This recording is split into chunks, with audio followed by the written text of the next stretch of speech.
Today is May 18th, 2019, and I just came out to give an update on the volunteer tomato that planted itself way out, far away from anywhere that I've planted tomatoes in the past. This was a mystery what this particular tomato is and how it got here. And I also was really surprised that it was underneath the oak trees in a shady spot, but that it seemed to be growing well and even seemed to be doing better than my other tomatoes that I had planted on purpose. So I'm just checking on it and showing the progress. It's definitely in a too shaded area here. So you can see how shady it is right here. And I mean, I think it's about noon. I mean, it's in the middle of the day. It's very hot, and I'll show you over here how bright and hot and sunny it is if you come out from under the trees. So, you know, if it was planted where all the other tomatoes are planted, it would be getting a lot of sun. But back here, it's getting a lot of shade. And so what it has done is it has sent out all of these vines. This is one of the little vines. So in every direction, here's more. The center of the plant was right about here, and it sent out long runner vines in every direction. That's going that way. They're coming all the way over here. This is one of them right here. One of them right here. This is where they stop on this side, but then they go right here trying to get to the light. There's one going off to the back, one going off to this side. So this one ends over here, and then, like I said, there's some going towards the back that reach out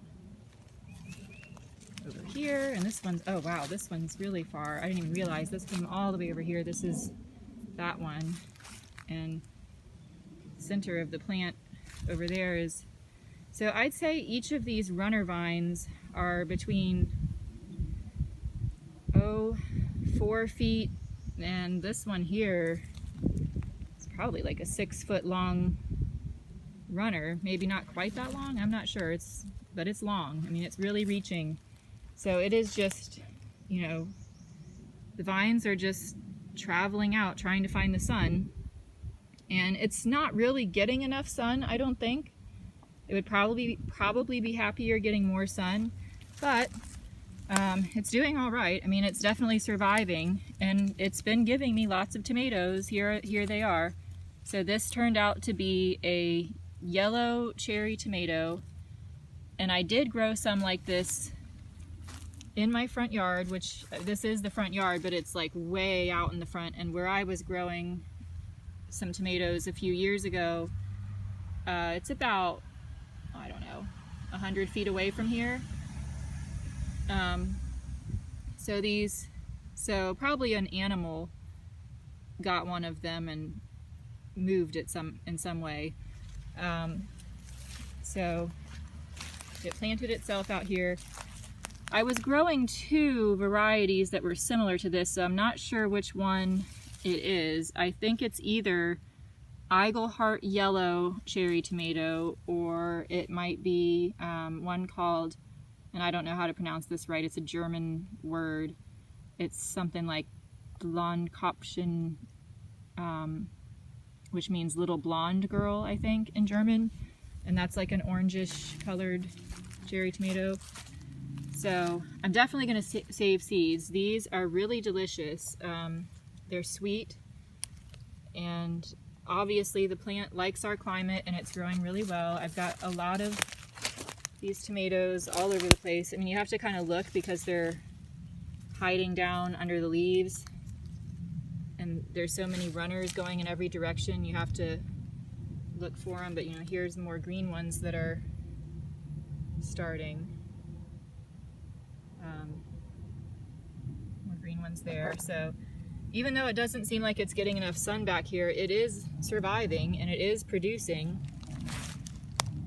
And it's just adapting by reaching the runners really far out to try to get the sun. And I guess next season we'll see if some of these tomatoes drop off at the ends of the runners. So like down there, it's a little more sunny where that runner is headed.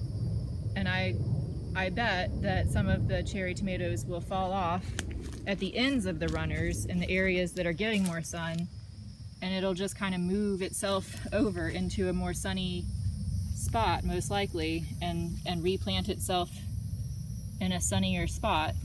And I'm wondering if I'm going to have a whole patch of these in different spots next season. But I mean, there's actually a lot of tomatoes on here. They're spread out, and I've been harvesting them for a few weeks now and eating them, and they're good. So it is producing. When I first found this, I was amazed that it didn't have any disease on it, or at least not much disease, and it didn't seem to be getting any pest damage either.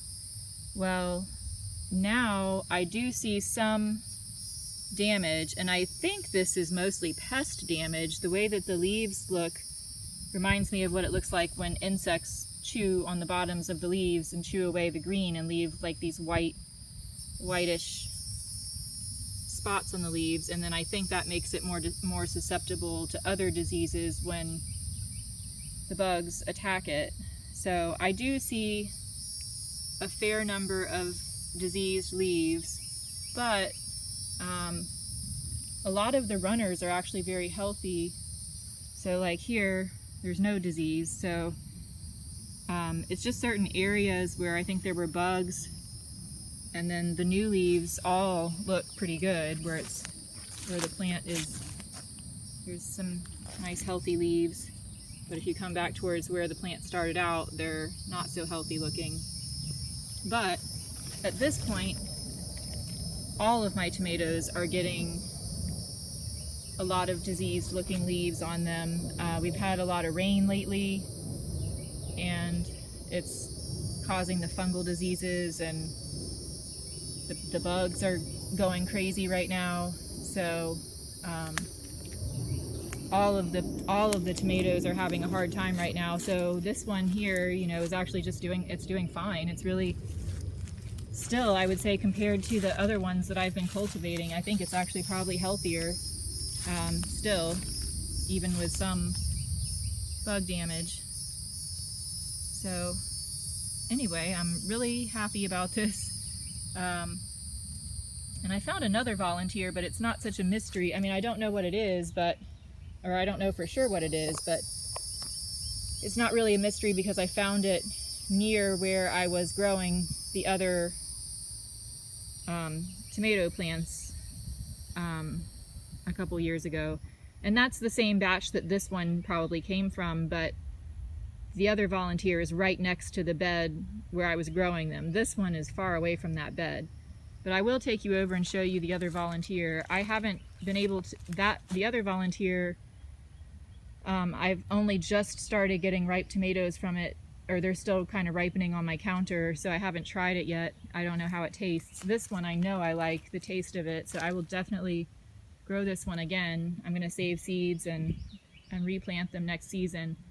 It's obviously a very hardy plant, and it's a survivor, so it's hardy and healthy and can deal with our environment. Maybe I'll give it partial shade or something. I think this is too much shade right here, but maybe they like a little more shade than I realized, because it just has grown very well right here in the shade. So I'm going to walk over to where the other volunteer is, which is also where the bed was that this one started out from, I think. So it's a little ways, as you can tell. We're walking a little ways away from where that one was. So here's the other volunteer. This is near where I grew all of the other tomatoes a few seasons ago. So this volunteer is doing really well too. It has tons of tomatoes on it. I mean, just loads of them. I hope that I like them, but I have a bad feeling that I'm not sure if I'm gonna like these ones because they look similar to one that I grew that I didn't love. So it could be, in fact, there's a good chance actually that it could be a cross-pollinated plant, so it may not even be exactly like the ones I grew before. So I'll try it out and see, but and if I do like it, of course I'll save seed. It's very happy here. This is a experimental hugel bed I made, and mostly I'm growing sweet potatoes in it, which you can see there and down there. But this planted itself. Oh, I see a bug. Those are bad. That flew away. But yeah, it has lots of these like kind of big cherry tomatoes. They're smaller than a regular tomato, but they're pretty huge for cherry tomatoes, and there's just a lot of them. There's like I'm trying to move the leaves so you can see there's just a mass of them down there. It's hard to see.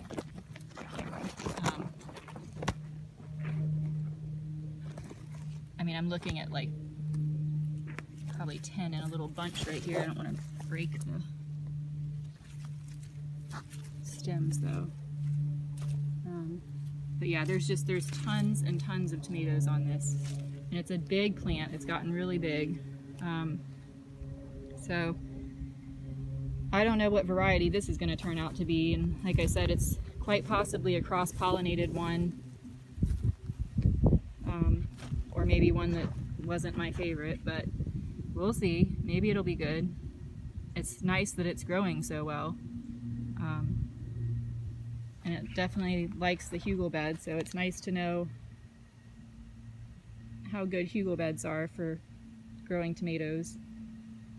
I'd say this hugel bed has been pretty much a success, except that I think I dug it down too far the first time, and I've had to fill it in some more to make it a little higher than the ground because it was getting waterlogged and holding too much water in the summer, and then stuff was drowning in it. But it's dry season right now, so everything's very happy at the moment. So that's, I guess, it for now. I'm gonna go harvest the yellow cherry tomatoes and take some inside. Have a lovely day.